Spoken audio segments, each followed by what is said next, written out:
விதி வினையெல்லாம் ஜெயிக்க முடியாது, அதுக்கு வாய்ப்பே இல்லை அப்படின்னு தான் சொல்லுவாங்க. ஏன்னா அவங்க வழியில் அதுதான்.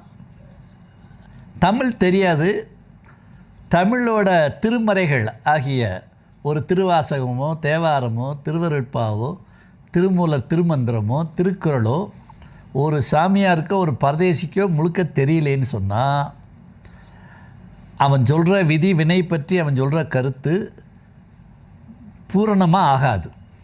நிறையா பேர் அதவே திரும்ப திரும்ப சொல்லி உங்களை குழப்பிக்கிட்டே இருப்பாங்க. நல்லா தெரிஞ்சுக்குங்க, விதி வேறு வினை வேறு, ஆனால் ரெண்டு ஒரு இடத்துல ஒரே ஒரு இடத்துல மட்டும் சந்திக்கும். விதின்னு எடுத்துக்கிட்டிங்கன்னா பல விதிகள் இருந்தாலும் மெயினாக பிரித்தா மூணாக பிரியும். இயற்கை விதி, அது பஞ்சபூதம் நவகிரகம் எல்லாம் சேர்ந்து யூனிவர்ஸ் எல்லாம் சேர்ந்தது இயற்கை விதி.